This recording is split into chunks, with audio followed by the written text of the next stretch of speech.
அங்கதான் இருக்கிறாங்க. இவங்க 2 பேத்துக்குள்ள இருக்கக்கூடிய ஈகோ கிளாஷ்ங்கிறது பில்லா படத்துக்கு இவரு போய் அவங்கள இன்வைட் பண்ணதுக்கு போன காலங்கள்ல இருந்து இந்த பிரச்சனை இருக்கு. அதற்கப்புறம் 1991, 92ஆம் ஆண்டுகள்ல அம்மையார் ஜெயலலிதா அவர்கள் முதலமைச்சரா இருக்கிறாங்க. அப்படிதான் நினைக்கிறேன். அம்மையார் ஜெயலலிதா அவர்கள் 1991ல தான் முதலமைச்சர்ன்னு நினைக்கிறேன். 92ல இவரு அந்த போயஸ் கார்டன் பகுதிகள்ல இவர் ஒரு சினிமா ஷூட்டிங்காக போகணும். ரொம்ப அவசரமா இருக்கிறாரு. 20 நிமிஷத்துல அவரு போகணும் அப்படின்னு அவரோட வாகனத்த எடுத்துக்கிட்டு ரெடியா நிக்கிறாரு. அப்படி நிக்கும்போது அந்த பகுதிகள்ல ஒரு பெரிய கான்வே வச்சிருக்கிறாங்க. அந்த கான்வேல அந்த வாகனம் முதலமைச்சர் வரவுக்கான அந்த பாதுகாப்பு இருக்கக்கூடிய அந்த வாகனங்கள்லாம் அங்க நிக்குது. பயங்கர கூட்டம். போக முடியல. அப்ப சொல்றாங்க, "முதலமைச்சர் போகப் போறாங்க. அதனால நீங்க வெயிட் பண்ணுங்க" அப்படின்னு சொல்றாங்க.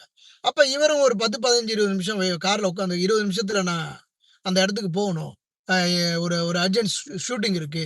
டைம் ஆயிடுச்சுன்னு சொல்லியிருக்காரு. இல்லங்க முதல்வர் வராம நீங்க போகக்கூடாதுன்னு சொல்லியிருக்கிறாங்க. அப்ப இவரு